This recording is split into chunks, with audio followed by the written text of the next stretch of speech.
الله وبركاته. نحمده ونصلي على رسوله الكريم. أما بعد فأعوذ بالله من الشيطان الرجيم. بسم الله الرحمن الرحيم. ولنبلونكم بشيء من الخوف والجوع ونقص من الأموال والأنفس والثمرات وبشر الصابرين الذين إذا أصابتهم مصيبة قالوا إنا لله وإنا إليه راجعون. صدق الله العظيم. رب اشرح لي صدري ويسر لي أمري واحلل عقدة من لساني يفقه قولي. মুয়ার Islamic conference 2024 আপনারা যারা উপস্থিত হয়েছেন তাদের সবাইকে আমার অন্তরের অন্তঃস্থল থেকে জানাচ্ছি আন্তরিক শুভেচ্ছা এবং মুবারক। আহলান ওয়া সাহলান ওয়া মারহাবান বিকুম ফি হাযাল লিকা আত-তাইয়িব আল-মুবারাক। আমরা শুরুতে আল্লাহ রাব্বুল ইজ্জত ওয়া জালালের দরবারে শুকরিয়া জ্ঞাপন করছি, যিনি আজকে আমাদেরকে এরকম চমৎকার একটি পরিবেশে চমৎকার একটি ইসলামিক কনফারেন্সে উপস্থিত হওয়ার সুযোগ করে দিয়েছেন। আমরা সবাই করছি কালিমাতুশ শুকর, আলহামদুলিল্লাহ।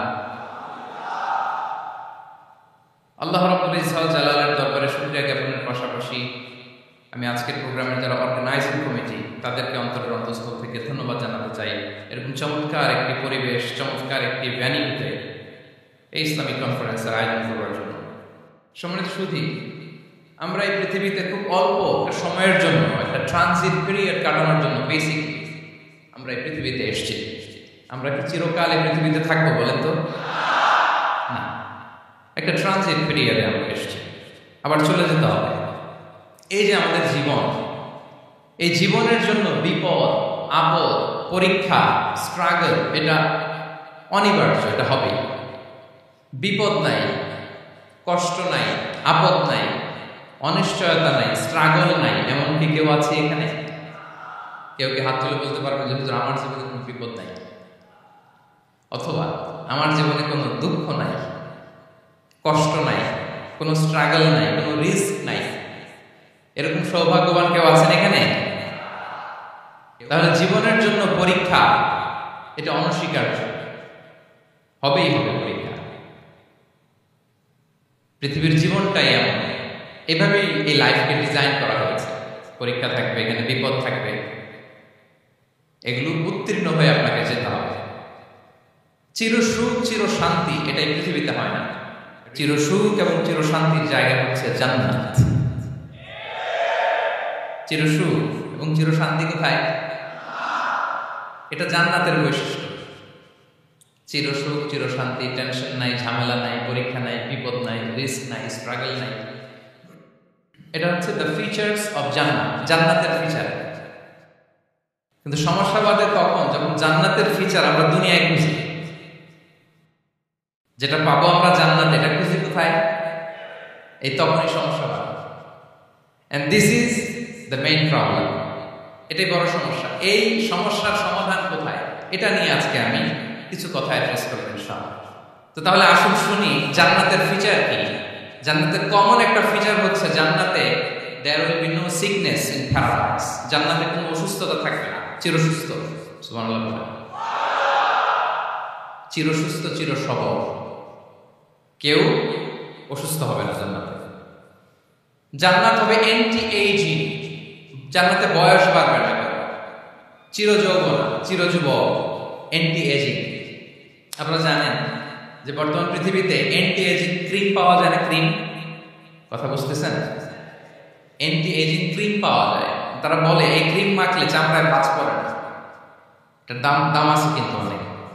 এন্টি এজিং ক্রিম লাগায়, শ্যাম্পু ইউজ করে, এন্টি এজিং অয়েল আছে, এটা দিলে নাকি চামড়ায় ভাঁজ পড়ে না। ইভেন ভারতের অনেক বড় একজন ব্যবসায়ী মুকেশ আম্বানি, নাম শুনছেন? যে তার ছেলের বিয়ে হয়ে গেল। তো এই মুকেশ আম্বানির স্ত্রী নীতা আম্বানি, সে কিছুদিন আগে এক বটল গোল্ড ওয়াটার খেয়েছে, gold water, and its cost $60,000। $60,000 দাম এক বোতল গোল্ড ওয়াটারের। কেন? ফর অ্যান্টি এজিং, যাতে বয়সের ছাপ গালে না। এখন বলেন এভাবে কি আমাদের বয়সকে ধরে রাখা সম্ভব এই পৃথিবীতে? সম্ভব না, কারণ এই ফিচারটা দুনিয়ার ফিচার না, এটা জান্নাতের ফিচার। সুবহানাল্লাহ বলেন। তাহলে জান্নাতে কেউ অসুস্থ হবে না, জান্নাত হবে চির যৌবন, চির যৌবনা। ওখানে আমরা যুবক থাকবো, প্রত্যেকে 33 বছরের যুবক যুবতী হয়ে জান্নাতে থাকবো।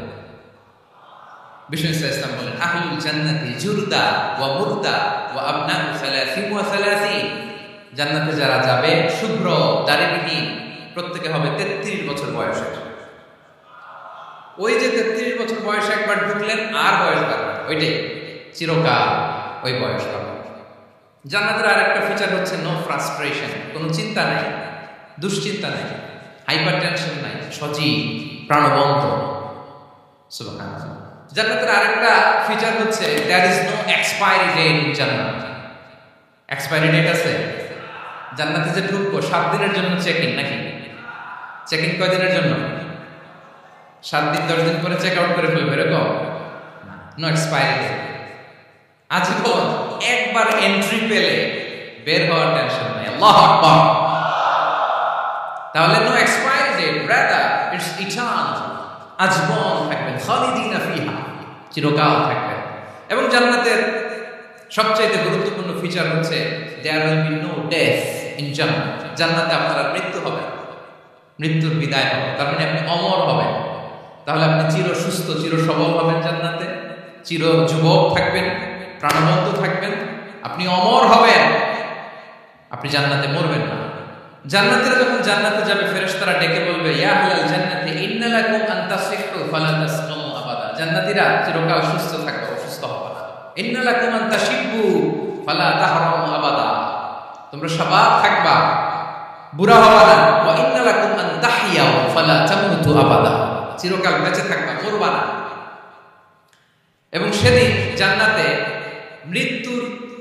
মৃত্যু দেয়া হবে, মৃত্যু দেয়া হবে। ইউতাল মাউতু বিকাবশিন আমলাহ, একটা ছাগলের আকৃতিতে মৃত্যুকে আনা হবে। ফায়ুযবাহুল মাউত, মৃত্যুকে জবাই দেয়া হবে। এবার জান্নাতীরা তাকিয়ে থাকবে, ফেরেশতারা বলবে, ইয়া আহলাল জান্নাতি খুলুদুন ফালা মাউত, হে জান্নাতীরা চিরকাল এই জান্নাতে থাকবে। তাহলে জান্নাতের ফিচার পাইছেন। এখন কোন বোকা যদি এই ফিচার দুনিয়ায় খোঁজে, পাবে? পাবে না, কারণ দুনিয়ার ফিচার আলাদা। দুনিয়ার ফিচার কি? এই দুনিয়াতে বিপদ আসবে, কষ্ট আছে, দুনিয়াতে হতাশা আছে, ভয় আছে, অসুস্থতা আছে, বার্ধক্য আছে, এবং এই দুনিয়ার একটা এক্সপায়ারি ডেট আছে না? দ্য ডে ইউ ডাই, যেদিন আপনি মারা যাবেন, এটা আপনার এক্সপায়ারি ডেট, চলে যেতে হবে, চলে যেতে হবে।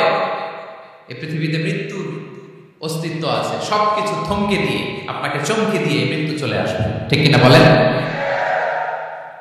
তাহলে এগুলো হচ্ছে দুনিয়ার ফিচার। এই দুনিয়াতে বিপদ আপদ, কষ্ট, ঝুঁকি, স্ট্রাগল, বার্ধক্য, অসুস্থতা, এগুলো নিয়ে আমাদেরকে টিকে থাকতে হয়। এটা দুনিয়ার ফিচার, মিলাই ফেললে হবে না। জান্নাতের ফিচার একটা, দুনিয়ার ফিচার আরেকটা। দুনিয়াতে কষ্ট থাকবে, বিপদ আপদ থাকবে। এই দুনিয়ার ফিচারটা আল্লাহ তাআলা কোরআনের একটা আয়াতে খুব চমৎকার ভাবে উল্লেখ করেছেন, সেটা দিয়েই আমি আলোচনা শুরু করেছি। আল্লাহ তাআলা ইরশাদ করেছেন, ওয়ালা নাবলুওয়ান্নাকুম বিশাইইন মিনাল খাউফি ওয়াল জু'i ওয়া নাকসিন মিনাল আমওয়ালি ওয়াল আনফুসি ওয়াস সামারাত ওয়া বাশশিরিস সাবিরিন। আল্লাহ তাআলা বলছেন, অবশ্যই অবশ্যই আমি তোমাদেরকে পরীক্ষা করব, ভয় দিয়ে, ক্ষুধা দিয়ে, সম্পদের ঘাটতি দিয়ে, আতঙ্ক দিয়ে, প্রাণনাশ দিয়ে, ফল ফসলের হানি দিয়ে পরীক্ষা করবে। কিন্তু এই পরীক্ষায় যারা উত্তীর্ণ হবে, যারা সবর ইখতিয়ার করবে, ওয়াবাশশিরিস সাবিরিন, ধৈর্যশীলদের জন্যই হচ্ছে সুসংবাদ। আলহামদুলিল্লাহ। তাহলে সম্মানিত সুধী, আমরা বুঝতে পারলাম এই পৃথিবীর ফিচার হচ্ছে এখানে বিপদ থাকবে, বিপদ ছাড়া কেউ থাকবে না। স্ট্রাগল থাকবে, কষ্ট থাকবে, ঝুঁকি থাকবে, রিস্ক থাকবে, এবং নানা ধরনের বিপদ আপদ দিয়ে আল্লাহ তাআলা আমাদেরকে পরীক্ষা করবে। এটা মাস্ট, এটা আমাদের মাইন্ডসেটে নিয়ে নিতে হবে। মাইন্ডসেটে এটা ক্লিয়ার থাকতে হবে। চিরসুখ চিরশান্তি এই দুনিয়াতে মিলবে, কোথায় মিলবে তাহলে? এটা তাহলে বিপদ আসবে, আপদ আসবে, পরীক্ষা থাকবেই আমাদের জীবনে। তবে ইন্টারেস্টিংলি মজার বিষয় হচ্ছে পরীক্ষাটা এক একজনের এক এক রকম। পুরো পৃথিবীটা একটা পরীক্ষা ক্ষেত্র, কিন্তু কারো প্রশ্নপত্রের সাথে কারো প্রশ্নপত্রের কোনো মিল নাই। সুবহানাল্লাহ। আমার পরীক্ষা একরকম, আপনার পরীক্ষা আরেক রকম, ওই ভাইয়ের পরীক্ষা আরেক রকম, ওনারটা আরেক রকম। সবাই পরীক্ষার্থী, কিন্তু কারো প্রশ্নপত্রের সাথে কারো প্রশ্নপত্রের কোনো মিল নাই। কারোর জন্য পরীক্ষা হচ্ছে সে খুব অসুস্থ, প্রচন্ড অসুস্থতা, তার জন্য পরীক্ষা। ক্যান্সারের রোগী, দুরারোগ্য ব্যাধি, ডক্টর বলছে 4th স্টেজে চলে আসছে, কয়েক মাস বাঁচতে পারে, এটা তার জন্য পরীক্ষা। আবার কারো দেখবেন যে খুব একটা অসুস্থতা নাই, অসুস্থতার ঝামেলা নাই, কিন্তু তার দারিদ্রতা আছে, তার আর্থিক অনটন, এটা তার জন্য পরীক্ষা। আবার কারো দেখবেন অসুস্থতাও নাই, দারিদ্রতাও নাই, তার দাম্পত্য জীবনের সমস্যা আছে না নাই? অনেকে দেখবেন এগুলো কোনোটাই সমস্যা না, তার ছেলে কথা শোনে না, মাদকাসক্ত। মাদকাসক্ত, রিহ্যাবে পাঠায়, আবার আসে, আবার গাঁজা খাওয়া শুরু করে, আছে না নাই বলেন? দেখেন তার পরীক্ষাটা আবার আলাদা। অনেকের দেখবেন মেয়ে বাবার কথা শোনে না। আবার অনেকের দেখবেন যে ব্যবসায় সমস্যা, লসের পর লস, লাভ হতে পারে না। তাহলে পরীক্ষা ছাড়া, বিপদ আপদ ছাড়া দুনিয়াতে কেউ নাই, কেউ নাই প্রিয় ভাই। এটা আমাদের মাথায় রাখতে হবে। পরীক্ষা আপনাকে দিতেই হবে, পরীক্ষা দিয়ে দিয়ে নিজেকে প্রমাণ করতে হবে। আর এক একজনের পরীক্ষাটা এক এক রকম, কারো পরীক্ষার সাথে কারো পরীক্ষার কোনো মিল থাকবে না। তো মাঝে মাঝে আমরা এটা ভুলে যাই। আল্লাহ তাআলা কালামে পাকে রিমাইন্ডার দিয়ে আমাদেরকে স্মরণ করিয়ে দিতে চান যে পৃথিবীতে আসলে তোমরা এসেছো পরীক্ষা দিতে। এটাই জীবনের বড় বাস্তবতা। আমাদের জীবনে যত হতাশা, আমাদের জীবন নিয়ে যত অভিযোগ, আমাদের মনে যত কষ্ট, আমাদের হৃদয়ের ভিতরে যত অস্থিরতা, তার মূলে হচ্ছে এই সমস্যা যে আমরা ভুলেই গেছি আমরা পরীক্ষা দিতে আসছি। এটা যদি ভুলে না যান, এটা যদি আপনার মাইন্ডসেটে থাকে যে পুরো জীবনটা একটা পরীক্ষা, তাহলে দেখবেন কোনো কিছু আপনাকে কাবু করতে পারবে না। আপনি হতাশ হবেন না, জীবন নিয়ে আর অভিযোগ থাকবে না, আপনি ভেঙে পড়বেন না, সব অভিযোগ হতাশা দূর হয়ে যাবে। তারপর বুঝতে পারলাম পরীক্ষা আপনাকে দিতেই হবে। পরীক্ষা দেয়া ছাড়া এই পৃথিবী থেকে চলে যাওয়ার কোনো চান্স বা সুযোগ আমাদের কারো নেই। সূরাতুল আনকাবুতে আল্লাহ তাআলা এই কথাটা আরো চমৎকার ভাবে বলেছেন। আল্লাহ তাআলা ইরশাদ করেছেন, আহাসিবান নাসু আইয়ুতরাকু আইয়াকুলু আমান্না ওয়া হুম লা ইফতানুন ওয়া লাকাদ ফাতান্না আল্লাযীনা মিন ক্বাবলিহিম ফালা ইয়া'লামান্না আল্লাহু আল্লাযীনা সাদাকু ওয়া লা ইয়া'লামান্না আল-কাযিবিন। আল্লাহ বলেন, মানুষ কি ভেবেছে সে শুধু বলবে আমি ঈমানদার আর তাকে আমি জান্নাতে ঢুকাই দেব? না, কখনো না, কোশ্চিন কালেও না। বরং পূর্ববর্তীকালে যারা পৃথিবীতে এসেছিল তাদেরকে আমি পরীক্ষা নিয়েছি, পরীক্ষা করেছি, এবং তাকেও ঈমানের প্রশ্নে সে সত্যবাদী না মিথ্যাবাদী পরীক্ষা দিয়ে দিয়ে নিজেকে প্রমাণ করতে হবে। ঠিক কিনা বলেন? পরীক্ষা দিয়ে আপনাকে প্রমাণ করতে হবে। এবং এই পরীক্ষার ব্যাপারটা, এটা যে শুধু আমরা সাধারণ মানুষ, আমাদের জীবনে দুঃখ বিপদ পরীক্ষা এমনটা না। এই পৃথিবীর সবচেয়ে শ্রেষ্ঠ মানুষ যারা ছিলেন তাদেরকে আল্লাহ পরীক্ষা নিয়েছেন। বলেন তো পৃথিবীতে সবচাইতে শ্রেষ্ঠতম মানুষ কারা? সবচাইতে শ্রেষ্ঠ ভালো মানুষ কারা ছিলেন পৃথিবীতে? বলেন তো নবীরা। আওয়াজ করে বলেন তো কারা? তো বলেন তো নবীদের জীবনে পরীক্ষা ছিল কি ছিল না? হ্যাঁ ছিল। বেশি না কম? বিষ্ণু ইসলামকে জিজ্ঞাসা করা হলো, আইয়ুন নাসি আশাদ্দু বালাআন ইয়া রাসূলুল্লাহ, হে আল্লাহর রাসূল, এই পৃথিবীতে কাদের জীবনে পরীক্ষা বেশি? বিষ্ণু ইসলাম বললেন, আল আম্বিয়া, নবীদের জীবনে। আল আম্বিয়া সুম্মাল আমসাল ফাল আমসাল, সবচাইতে জীবনে পরীক্ষার সম্মুখীন সবচাইতে বেশি হয়েছেন নবীরা। তারপরে নবীদের পরবর্তী অবস্থান যারা, সিদ্দিকীন যারা, শুহাদা যারা, সলিহিন যারা, আল্লাহওয়ালা যারা, তাদের জীবনে পরীক্ষা বেশি। ইউবতালার রাজুলু আলা হাসাবি দীনি, ব্যক্তির দিনদারি যত বেশি তার জীবনে আল্লাহর পরীক্ষাও তত বেশি। আপনি আল্লাহওয়ালা হবেন, আপনার জীবনে পরীক্ষাও অনেক বেশি। এজন্য ইমানদার হওয়া যেমনি মর্যাদা, ইমানদারের জীবনে পরীক্ষাও হবে অনেক বেশি। এবং পরীক্ষা যত বড়, খেয়াল রাখতে হবে, মন খারাপ করার কোনো সুযোগ নেই। পরীক্ষা যার জীবনে যত বড়, সেটাতে সফল হতে পারলে ওটার প্রতিদানও বড়। পরীক্ষা যত বড়, এটাতে সাকসেস হতে পারলে এটার রিওয়ার্ডও তত বড়। বিষ্ণু ইসলাম বলেন, ইদামুল জাযাই মা ইদামিল বালা। বালা যত বড়, জাযাও তত বড়, প্রতিদানও তত বড়। আপনারা নবীদের জীবনে যদি খেয়াল করেন দেখবেন, যেই নবীর জীবনে পরীক্ষা যত বেশি, সেই নবীর জীবনে সফলতাও তত বেশি। সাইয়েদনা ইব্রাহিম আলাইহিস সালামের কথাটা একটু খেয়াল করেন তো, বলেন তো ওনার জীবনে পরীক্ষা কেমন ছিল, বেশি না কম? ওনার জীবনের পরীক্ষা থেকেই তো আমরা এই শব্দটা ব্যবহার করি, আমরা বলি অগ্নি পরীক্ষা। কি বলি? মানে আগুনে নিক্ষেপ করা হয়েছে সাইয়েদনা ইব্রাহিম আলাইহিস সালামকে, তাও স্বাভাবিকভাবে না, উলঙ্গ করে, ন্যাকেট করে ওনাকে অপমানিত করবার জন্য ওনার গায়ের জামা কাপড় খুলে উলঙ্গ অবস্থায় আল্লাহ খালিল সাইয়েদনা ইব্রাহিম আলাইহিস সালামকে অগ্নিকুণ্ডে নিক্ষেপ করা হয়েছে। এরকম এক্সপেরিয়েন্স এই অডিটোরিয়ামের ভিতরে আমাদের কখনো হয়েছে? তাইলে সাধারণ মানুষের জীবনের পরীক্ষা আর নবীদের জীবনের পরীক্ষার মধ্যে পার্থক্য আছে না নাই? ওই পরীক্ষায় উনি পাশ করে ফেললেন। 86 বছর পর্যন্ত আল্লাহর কাছে দোয়া করলেন, আল্লাহ আমাকে একটা নেককার সন্তান দাও। আল্লাহ সন্তান দেন।